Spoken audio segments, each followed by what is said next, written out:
देखिए फोर्स की SI unit होती है न्यूटन और इसको हम रिप्रेजेंट करते हैं एन से। हमारे पास फॉर्मूला है force equals to mass into acceleration. Mass होता है केजी में, एक्सेलरेशन है मीटर पर सेकंड स्क्वायर। तो kg metre per second square ये हमारा न्यूटन कहलाता है।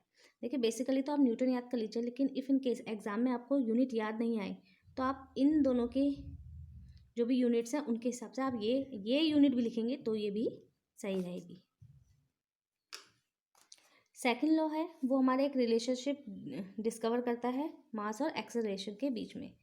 ठीक है, नेगेटिव साइन अगर होगा, अगर हमारे फोर्स की वैल्यू नेगेटिव आ रही है तो इसका मतलब क्या होगा कि जो फोर्स है वो उस डायरेक्शन के अपोजिट डायरेक्शन में मूव कर रहा है जिस डायरेक्शन में बॉडी मूव कर रही है। यानी कि अगर बॉडी हमारी नॉर्थ डायरेक्शन में मूव कर रही है तो फोर्स हमारा साउथ डायरेक्शन में लगेगा, तो नेगेटिव साइन उसका अपोजिट इंडिकेट करता है। देखिए हमने इससे पहले फॉर्मूला पढ़ा है मोमेंटम का, P equals to m into v. अभी हमने पढ़ा है force equals to mass into acceleration. इन दोनों से हमारा एक नया रिलेशनशिप ये डेवलप हो रहा है। ठीक, फिर हमें फर्स्ट इक्वेशन ऑफ मोशन से V A equals to V minus U upon T, A equals to V upon T, और यू की वैल्यू 0 होगी जब वो रेस्ट पे होगा। ये सारे फॉर्मूले आप अपनी कॉपी में नोट कर लीजिए, क्योंकि अभी आगे हम न्यूमेरिकल्स करेंगे तो इन सारे फॉर्मूले का यूज़ होगा। आप ये मत समझिए कि अगर सेकंड चैप्टर है तो फर्स्ट चैप्टर के फॉर्मूले यूज़ नहीं होंगे। ठीक, तो आप इनको भी ध्यान रखिएगा। अब देखिए इसके एप्लीकेशंस क्या क्या हैं। ठीक है, Newton second law of motion के, cricketer player moves his hand, ठीक है, backward, case of high jumps, use of seat belt. इनको मैं एक्सप्लेन करूंगी। देखिए कल जब हमने मोमेंटम पढ़ा था तो उसमें हमने क्या पढ़ा था कि अगर जैसे कराटे प्लेयर हैं उसको खूब सारी जो ब्रिक्स हैं उनके एक पाइल होगा, उनका एक ढेर होगा, उसको अगर तोड़ना है तो वो क्या करता है कि उसका एकदम से मोमेंटम जो होता है, तो मोमेंटम क्या है वो एकदम से जब उन ब्रिक्स पे बहुत तेजी से फोर्स करता है तो मोमेंटम एकदम से ज़ीरो हो जाता है और बहुत ज़्यादा फोर्स उन पाइल्स पे या उन टाइल्स पे लगता है जिसके कारण टूट जाती है। इसी तरीके से आपने क्रिकेट में देखा होगा कि अगर कोई बॉल आ रही है तो क्रिकेटर क्या है अपना हाथ पीछे की तरफ करता है।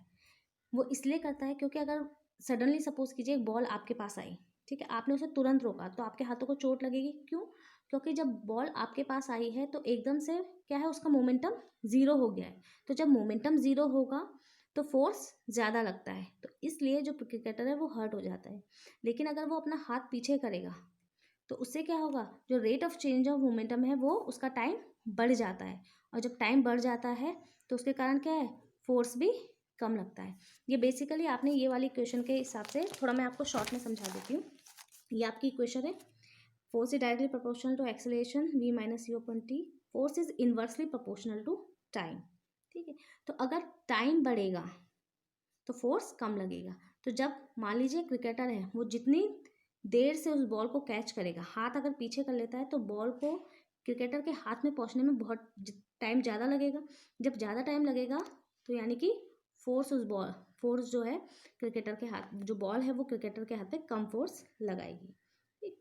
केस ऑफ हाई जंप, तो जैसे आपने देखा होगा जब कोई हाई जंप करते हैं तो उनको या तो कुशंस गद्दे प्रोवाइड किए जाते हैं या वो रेत में सैंड में उनको क्या होता है जंप करने के लिए कहते हैं। इससे क्या होता है कि वो एकदम से नहीं गिरते हैं। सपोज अगर आप घर में ट्राई करें कि आप जंप कर रहे हैं तो आपका क्या है सीमेंटेड फ्लोर है, आप जब जंप करेंगे तो एकदम से गिरेंगे, एकदम से गिरने पे क्या है आपका मोमेंटम ज़ीरो हो जाएगा, तुरंत ज़ीरो हो जाएगा। तो ज़ीरो होने पे क्या है आपको फोर्स ज़्यादा लगेगा। लेकिन अगर हाई जंप के केस में है हमने कुशन प्रोवाइड किए हैं तो उसका मोमेंटम जो ज़ीरो होगा उस मोमेंटम को ज़ीरो होने में थोड़ा टाइम ज़्यादा लगता है, और इसके कारण क्या होता है जब टाइम ज़्यादा लगेगा तो यानी rate of change of momentum भी ज़्यादा होगा, जिसके कारण हाथों पे या जिसके कारण जो एथलीट है उसकी बॉडी पे फोर्स कम लगता है और उसको इंजरी कम होती है।